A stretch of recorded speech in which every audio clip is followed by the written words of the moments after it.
If you're tired of not making progress and you're ready to be the artist you know you're meant to be, you're in the right place.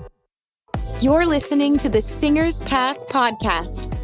The Path, or Performing Artists Training Hub, will cover everything, including singing tips that actually work, advice from top industry professionals, and life-changing mindset shifts. Out with the starving artist and in with the thriving artist.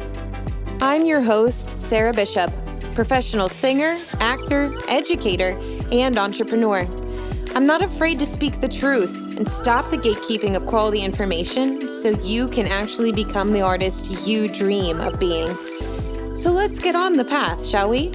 Even though we're all on our own journeys, it always helps to have a guide. Hello, and welcome back to the Singer's Path podcast. It's me, your host, Sarah Bishop, and today we're going to talk about something interesting that I think a lot of pros run into at some point, and any singer that's at any level that's studying their voice can cross paths with. And these are more or less the cons and traps that you can run into when you're actually studying the voice. And what are really common things that I see in students? What are common, basically like mental and emotional hurdles that a lot of people seem to go through around their voice, and what we can do about it to make that easier. And what to watch out for so we can monitor and really protect our joy around singing. So first of all, I want to just let you know I am attempting to do the TikTok Live and podcasting at the same time. So if I'm responding on TikTok Live to be like, hey, yeah, I'm answering questions about what I'm talking about, or if someone's like, WTF are we talking about right now? You're going to hear me do that again. It's not super great for my ADHD brain to do this, but sometimes I'm good at multitasking. I like to tell myself. So that's why we're continuing to try to do this, because it kills two birds with one stone. It kills two birds with one stone for me. To start to engage more on TikTok Live and do this at the same time. And sometimes there's some really delightful interactions that happen on live. So all that to say, if you guys like this, say you're a podcast listener and you're like, you know what, I would like to listen to this live. You should tell us when you're doing that. Let me know if that's something you like. If not, if you don't care, then cool. So let's talk about this. So this double-edged sword that I talk about. So when we study singing, okay, especially if you come to someone that's like me, a vocal technician, and there's a lot of different vocal professionals, voice teachers, vocal coaches. Those are actually two different things. I actually ended up changing my TikTok bio to say vocal coach now, because I do that a bit, although I do a lot of voice teaching and vocal technician work as well. But that was mostly a move to do better SEO search and to show up more in people's searches, because most people use the terms vocal coach and not voice teacher. So that's why I did that. But those technically are different things. A voice teacher, like I said, is someone that's more of like a vocal technician on the pedagogical side. So they understand, the muscles and the airflow and technically how to get the voice to do different things, versus a vocal coach can be a little bit more broad in the musical theater space. That will be someone that's a little bit more about acting through song and storytelling through song. So sometimes I do like the term vocal coach, because a vocal coach can be inclusive of a voice teacher.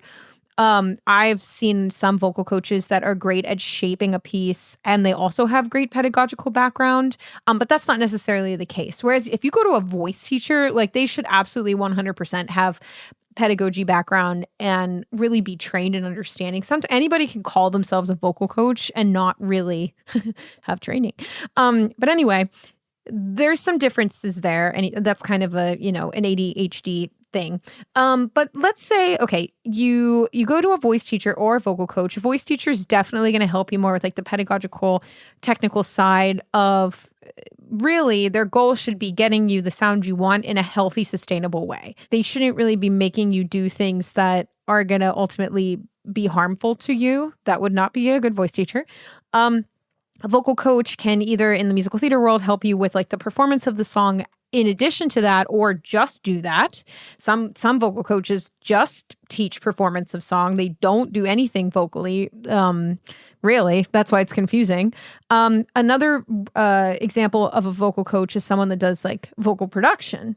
That's different too. So vocal production would be like the vocal styling and the colors that exist in the studio. So say you're going to record your album, and like there's actually some really good content creators that do just vocal production. So it's about like when you're on the microphone and you're laying down your album at the studio, and you're trying to understand how to get the most emotion or the most story that you want out of your album. They'll sit there and they'll be like, "Ooh, can you like try this? Can you sing through your teeth? Can you change the vowel to sound like this?" So it's more about like the finished emotional product specifically from the listening standpoint, whereas a vocal coach in musical theater is going to be about the storytelling and acting. A vocal production coach would be about the emotion that we get from the sound of the recording. Okay, so anyway, I bring this all up because whatever your goal is with your teacher, most people that start out learning to sing,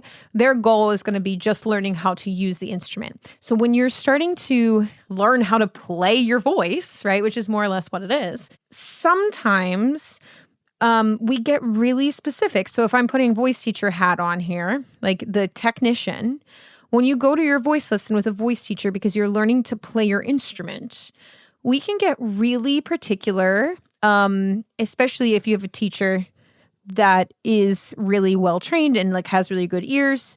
You can get it'll probably start out more broad, like just get into chest voice, just get into head voice, just learn how to blend. But then when you as a singer want to do more things that are more difficult technically, then the adjustments get really nuanced. And this is where, in my opinion, the inner world that we have as a person, when we're doing such subtle, nuanced changes physically, can really affect how we show up in our voice, right? Like the more advanced you get as a singer, really you become more of an artist. So you really then, like anything that's going on in your internal world is going to be reflected really clearly in your voice. So the thing like I originally began this episode with, and just to catch the people on live who are listening, who were like, WTF you're talking about? Well, I'm talking about some catches that happen in this journey where most people, when they come to singing, it's the most pure expression and way to return to themselves. To a lot of people that have singing, whether you're a good singer or not, singing is like one of the most pure and deep forms of self-soothing. We often are sung to as children. It's, we learn through music when we're younger. We learn through singing. It's in our places of worship. It's sometimes with your family. You'll hear it's a great part of our culture.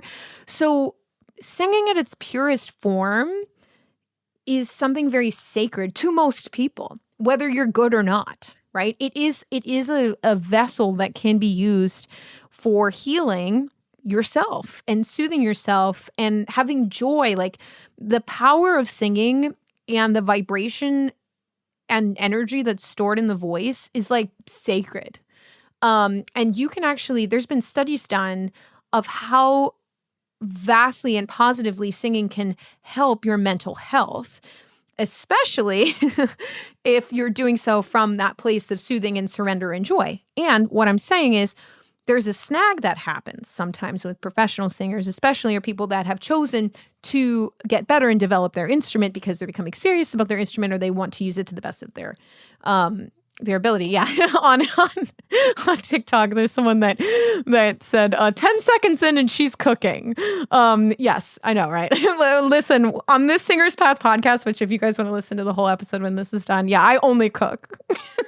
I've been slow. I'm a slow steamer. I'm a slow cooker on here. We only cook and we eat on the Singer's Path podcast. Okay. But let's get to the real snag. What ends up happening in people, which is, I've been talking a lot about grief in this season because 2025, I don't know for you, but for a lot of people, I hope not for you listener, if you're listening to this now, but I think for a lot of people, it had a little bit of 2020 vibes. There was a lot of peeling back of more or less grief. Things that were not aligned or not working were made very clear to a lot of us, I feel.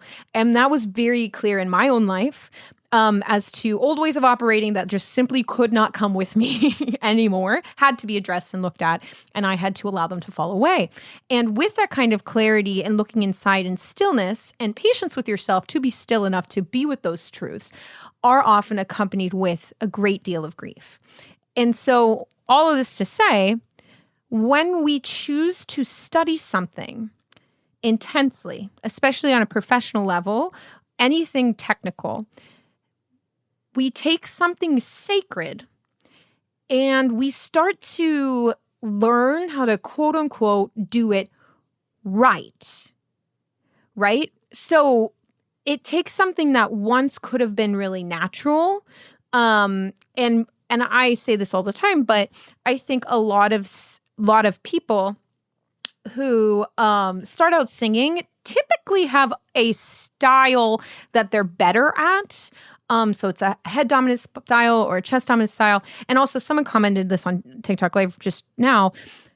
When I say these different things describing different ways of singing, everybody's going to have their own language for it. So when I mean chest dominant singing, I mean more based in speaking singing, holding on to that more contemporary leaning into belt kind of sound. Sometimes it can even be, if you belt something and you're calling something, that can be a very primal and very natural way to sing for a lot of people. And then there's another group of people that sing in a very heady way, very naturally. Like I was born that way. And I think sometimes it has to do with the kind of music that you listen to. It has to do with a lot of your internal stories about what's soothing to you and also what you find pretty or what you identify with or what's easiest for your instrument to express. Okay. So I think a lot of singers are typically pretty naturally good at one or the other. And I always tell my students, like, sometimes it doesn't align all the way with how they want to express later in their life. So then they come to me and I help them technically learn how to play their instrument in another way that aligns more with the kind of music that they want to make or the music that they want to express. Okay. But what can happen, and this is the snag, is that when you're taking something that is actually at the core of it, it's both, okay? It can be very natural, very intuitive. When it's done from a surrendered, curious place, paradoxically, it can also be very technical. And especially if it's a style that your body is learning to do, that is a shift away from how you naturally came into this world singing. Then, paradoxically, both can be true. Singing can be both natural and easy and aligned with us and an easy thing for our body to do, especially when we're surrendered to the process of it, as it also can be very technical and specific. And the trap that people run into is that they abandon, more or less, they reject, especially if they're moving towards making a sound because they want to express that way and they have somehow assigned the way that they naturally sing as being bad or wrong. They actually end up casting into, I'll call it shadow or shame. There's a whole thing about that. But they more or less cast this aspect of self that sings in this way into shame and go, well, that's not right. I can't sing that way. And they turn their entire focus and attention onto singing correctly. I've witnessed this more often than not with a lot of people that were classically trained, especially. There's a lot of rules. And I know as I'm speaking about this, I know very well, I'm a vocal technician. Like I teach people, I like to say, I don't necessarily teach people how to sing right or wrong. I just teach people how to use their instrument in other ways and hopefully in ways that feel more freeing and more aligned to them so they have more options. That's what I look at. Although sometimes and I know this growing up also being studied classically, and this is not to rip on classical study because there's a lot of positive things about studying classically, but because it's an old way of thinking, it tends to be more conservative. There's sometimes tends to be pride in a story attached to studying classically. Like this is the right elite way of singing, which will bring, I have a lot of opinions about that. Some of that I believe is based in racism and Western culture. And I have a whole slew of opinions about that. I actually did a whole podcast episode on the belting series that I did back in the summertime. So if you want to hear about that, the split off of how belting was started to consider to be dangerous or bad. Like I've done some research on it and I, accumulated, maybe a thought piece more or less on why that is.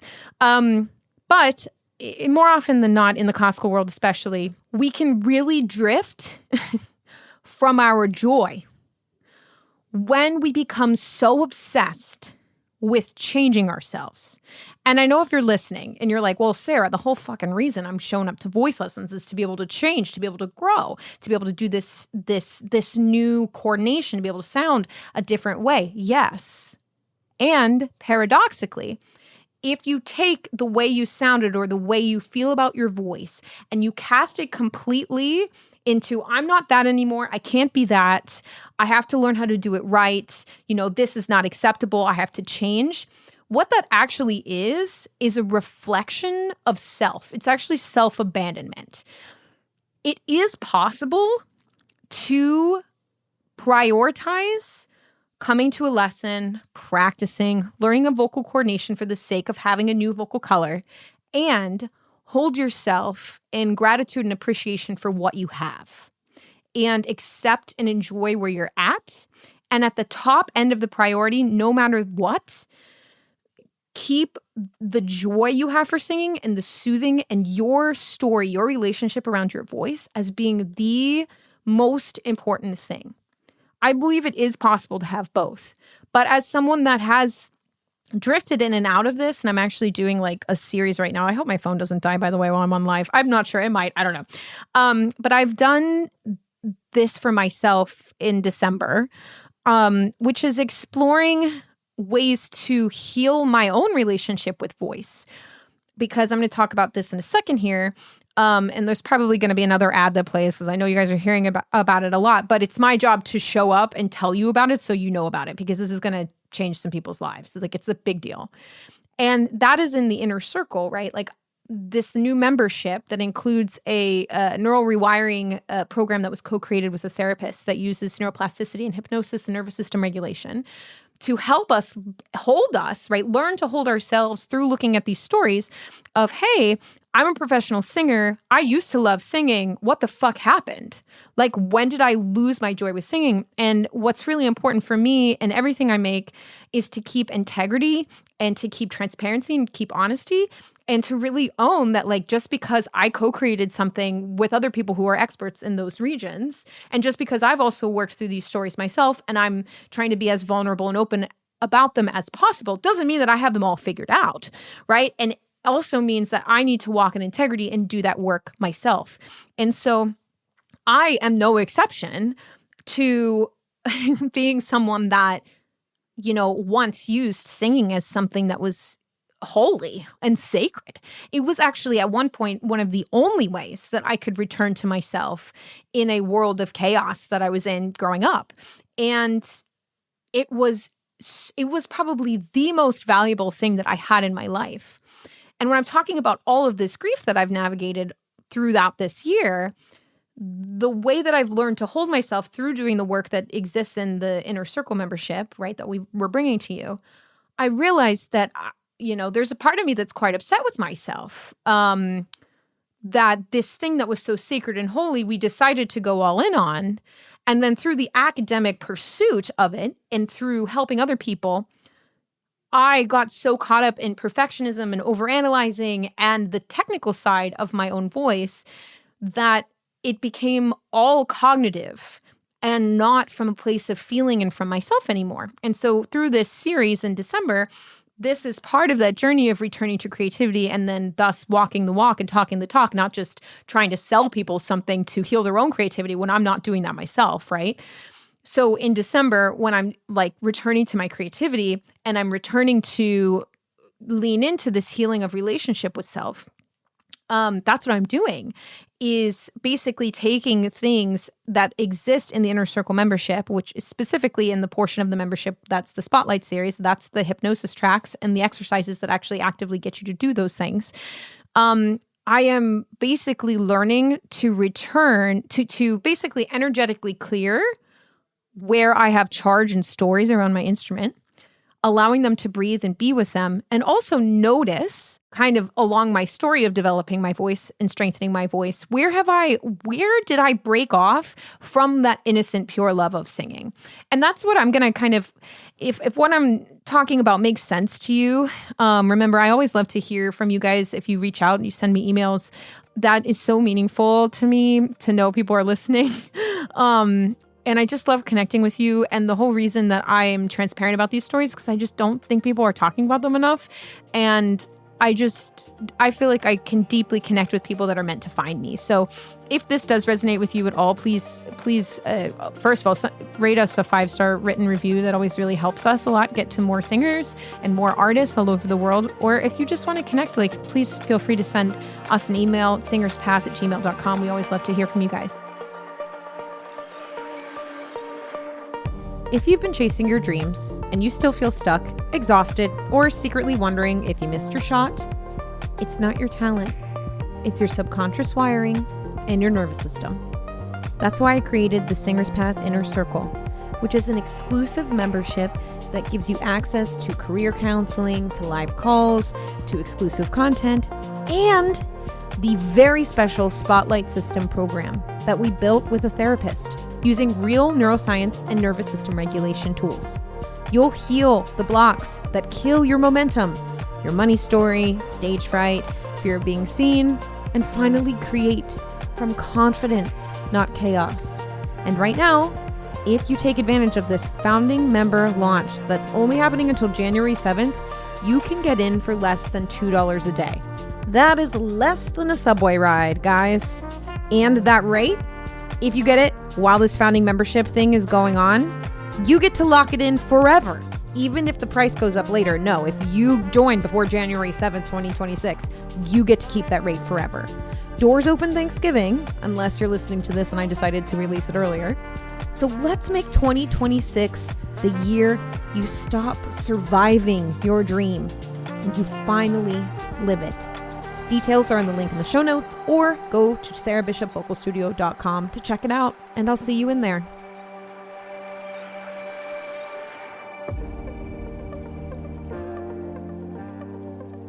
So let's talk about this. So basically what I've just been talking for the people on TikTok Live, I was just saying how the tricky part that happens with singers when they decide to pursue voice is that in the pursuit of taking something that's very sacred to them and soothing to them and really was all for them up until this point, something they're really good at, and then deciding to pursue it and look at it from a very technical, analytical standpoint, a lot of people at somewhere along the way get split, in which they lose their joy because it becomes all about the perfectionism and kind of over-analyzing of the sound, and they don't prioritize their joy. They lack the prioritizing of joy. That particularly did happen to me.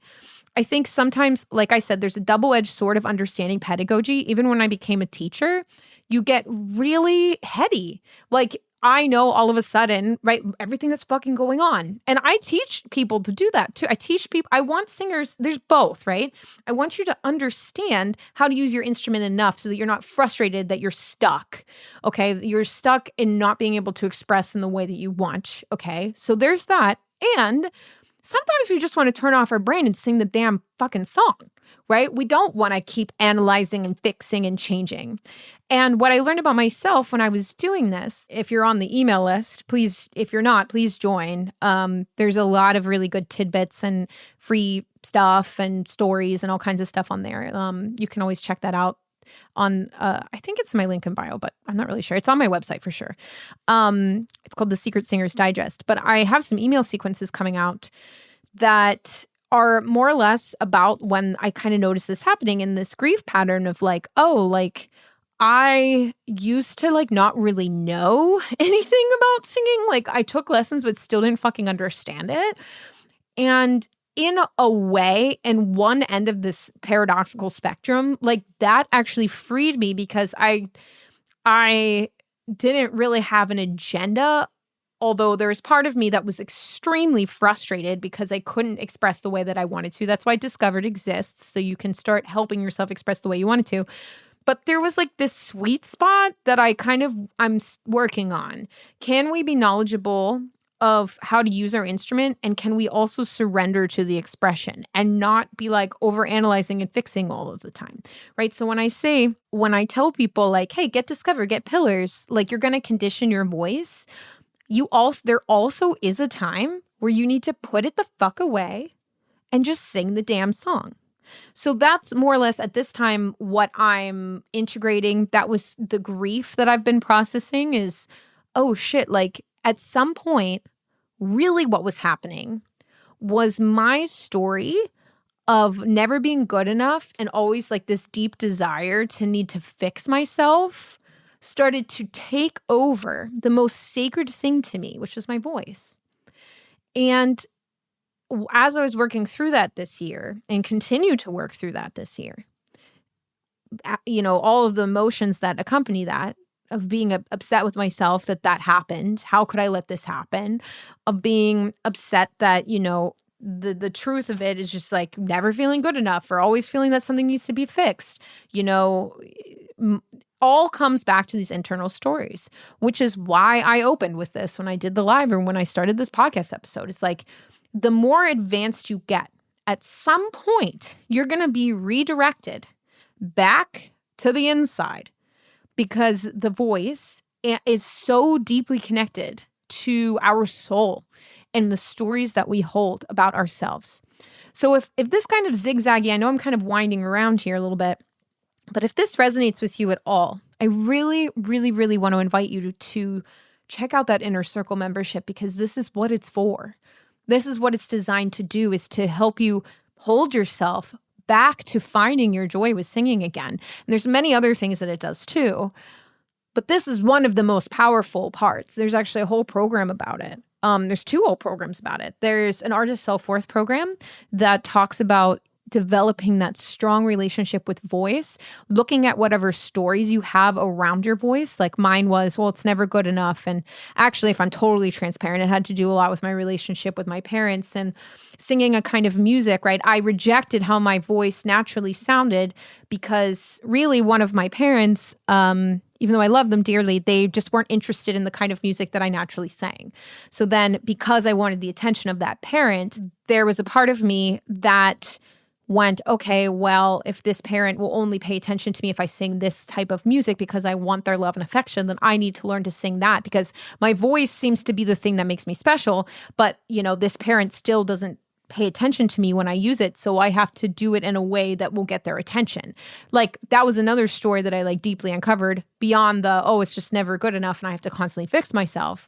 Oh, it's also that I'm trying, like, what is the actual goal in trying to constantly change my sound by years of study and all of these things? And it's like, because I'm actually chasing this other need.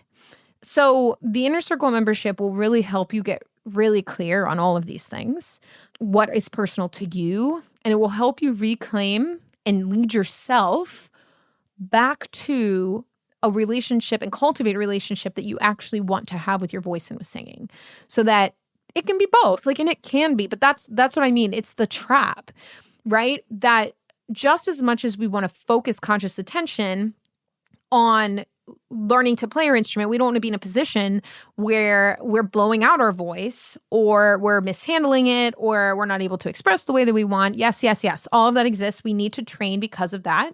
And at the end of the day, the thing that is the most sacred is your choice and expression and how it makes you feel and how beautiful it is when you're in that relationship with self. And so if you've noticed that your relationship with self has drifted and you're caught in this, it really feels like, what the fuck am I doing this for? Like, I used to love singing. I don't really understand. This used to be so simple. I'm in my head. Nothing sounds good. Even if you're in just total self-criticism mode and you literally, it's almost like you have vocal dysmorphia. You can't, anytime you hear yourself, you can't really hear yourself because you're in such a critical relationship with your voice.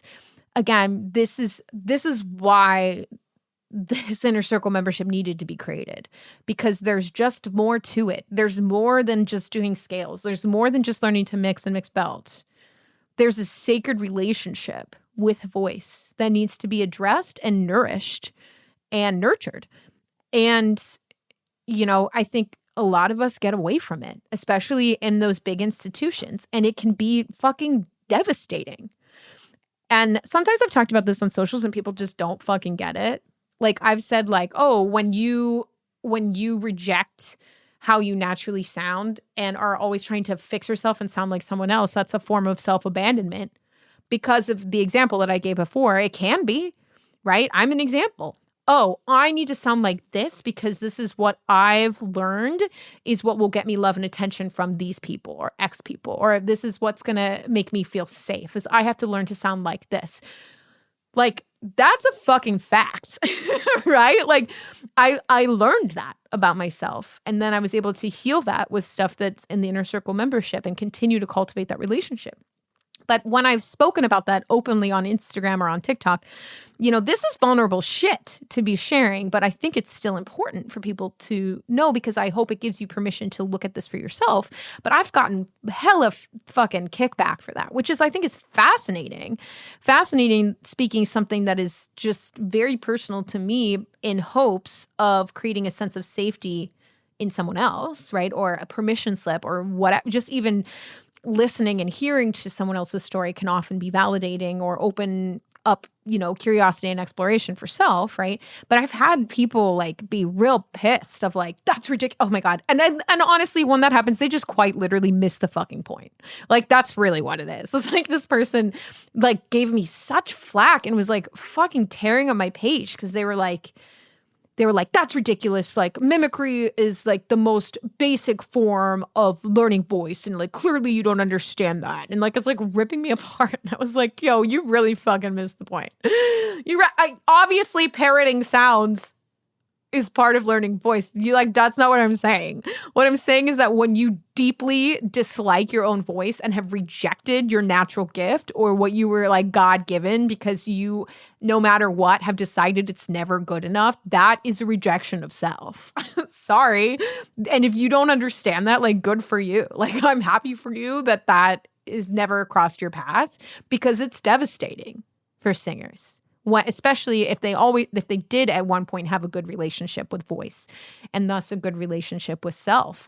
Again, like I said, voice was a way to return to soothing, to return to equalize, I used to use it in a chaotic household. It was my safe haven. It was the one superpower that I had to return to something that felt safe.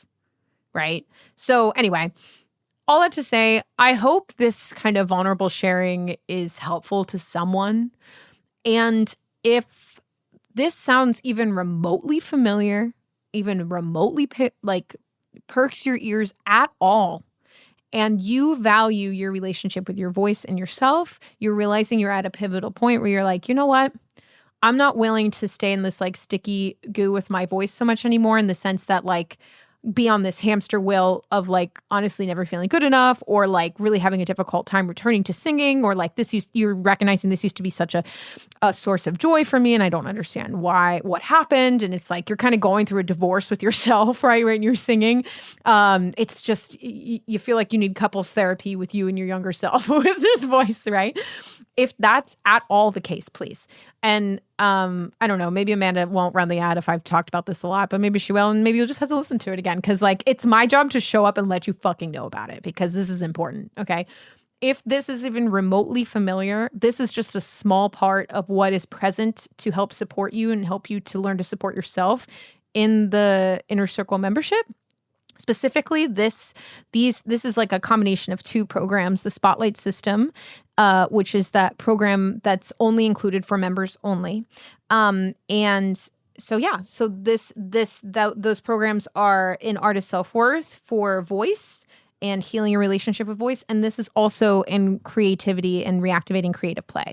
And I'm going to wrap up with this. So because I don't always want this to just be big, long running ads. Yes, obviously these are ads because I'm a business and I need to make money. Okay. But I hope to leave you with some nuggets. Okay. And these nuggets are this, even I'm going to give you this starting point of how you could start to heal relationship with self through voice and any feeling of self-abandonment that you're realizing that you have through studying voice too intensely. Or, I mean, that's not even true. I just think we all run up to this is just part of it, right? Like, don't lose sight of the love and joy and the soothing that you have around voice, okay? And this is how you can start. I'll give you the first nuggets of how to start to heal this. You gotta reclaim play and messiness, y'all. So like you can actively sit down to practice, and this can be a mind fuck and another reason why you need to be in the membership so that you can actually hold yourself like with literally like brain rewiring to help you and help like the tools to help you regulate your nervous system, because some people get too fucking triggered by this and they need extra support or how to learn how to do this. But this activity, which can be activating for some people, is to literally do it wrong, do it loud, do it badly, do it messy, do it in a way that shocks your system a little bit to the edge, and then learn to hold yourself through it. That's like one of the first steps, okay? Obviously, you could shock your system too much, right? If you like have a hard time opening your mouth and standing your voice at all, and every time you do, you're like, I'm never fucking singing again, and you get up and leave. Okay, that might be an edge that's a little bit too much, right? So in the artist's self-worth voice, there's like a whole exercise and learning how to, we call it titrate your nervous system's ability to withstand discomfort. And really what this comes down to is allowing yourself, learning to tolerate and love yourself through imperfection again. Because when you're a kid, you don't really give a fuck if you're messy, right? You don't give a shit what it sounds like. You're just singing, right? So in order to invite that part of us back into the driver's seat again, because that's the part of us that's going to help us be creative and play is our inner child, you have to start letting them be a little messy, like letting them sound bad, letting it be bad, right? That's the first step. And even that can be deeply activating for people. So the second nugget I want to leave you with here to help you in this first step of like vocal creative recovery, like how can we, like, what does it mean to really love our voice? How do we return back to something that used to be natural after studying voice for a really long time, right? And this is you're going to be held through this and walked through this. And I kind of mentioned this, but this will be deeply explored again in the Inner Circle membership, which is observing as like, so say you're making sounds that you don't like and you're activated and you're like, God, this sounds like shit. And da-da-da. It's the first step is also just simply observing the sensation of being uncomfortable. Can we first start with allowing whatever emotion or charge is present with us in this moment with the sound? That also is a whole treasure chest of golden nuggets of where and how we've actually attached to stories around our voice, which is fascinating. Like, honestly, the brain is insane. And another reason why, like, this stuff can go fucking deep. Okay. Again, especially story. It's like connected to your fucking soul, right? It's your story of your humanity. So another reason why it was really important to me when I was developing the Inner Circle membership, specifically the Spotlight System, which is this hypnosis program that's neural rewiring, healing your creativity at a deep molecular level, why it was so important to bring on people that I trusted, that are experts in this, that specialize in this, that have degrees in this, right? Now, I always have to say this. I'm sorry. I have to every time. Just because if you get the Spotlight System does not mean you're receiving therapy or care from any of these people, right? They are therapists. They are professionals in somatic and nervous system regulation and all of that stuff. They are hypnotists. They are professionally, educated people with degrees. That does not mean that you are in a contracted therapy relationship, right? A therapist-client dynamic. That's not happening, right? They're allowed to teach you tools that you can help yourself with, but just because they did it does not mean that you're receiving therapy from them. So I always have to say that. But this kind of internal observation is a really, really important part of returning home to yourself. Because when you're observing what the stories are as they're happening when you're singing, right? And if you're like, I'm interested, but I don't know what the fuck she's talking about all the way, like just join the membership. We'll help you. Okay. But it's like the only way out of this sticky relationship is through building a relationship with self. Okay. And this is how you do it. The first thing is not rejecting and pushing down sensations that are coming up. It's being present with them, learning to hold yourself through them. So even when you're singing, if you're like, oh, I'm noticing I'm like really fucking frustrated right now on this note, like I'm so fucking frustrated on this note. If you continue to just allow yourself to sing and be present with that note and learn how to regulate your system so you're not like fucking going into fight or flight or some shit. You're not leaving your body, but you're able to be with the sound. And you're able just to notice like, oh, like I notice this like kind of orange burning sensation here. Or I notice like my heart rate's picking up. Or I notice like, oh, there's like a memory that comes up around that. Like when you just allow yourself to start being curious about like what's in there, that's where serious breakthroughs can happen. And when you can start to cultivate a better relationship with self, thus returning back to actually truly loving and using your voice for the whole original purpose you started singing for, which is to soothe and to really, really return to a feeling of home. So anyway, I hope these ways of just starting to reflect on where our relationship with self can deeply affect our voice and our relationship with voice, if that even just started to ignite a little bit of curiosity, remember, please check out the Inner Circle membership. And I'm begging you to do it before January 7th, 2026, because I want you to lock in the lowest rate possible, okay? I want you to get it low. I want you to get it for less than $2 a day. That's important to me, that everybody and their fucking sister knows that it's accessible, that it's less than a single subway ride, it's less than your coffee order, but the results and the things that you will get out of this are invaluable. And I know that because I'm doing it, and I have done it in other areas of my life. And if you don't, you're like, well, how? Then look, I did 3 whole episodes about it around Thanksgiving. So you guys should check that out. How doing the internal work like literally shifted my whole life and my relationship with artistry. So all that to say, I hope you guys have a wonderful, wonderful evening, or whatever time of day it is when you're listening. And just some food for thought. Get your butt in the Inner Circle membership. And I will talk to you later. Bye-bye.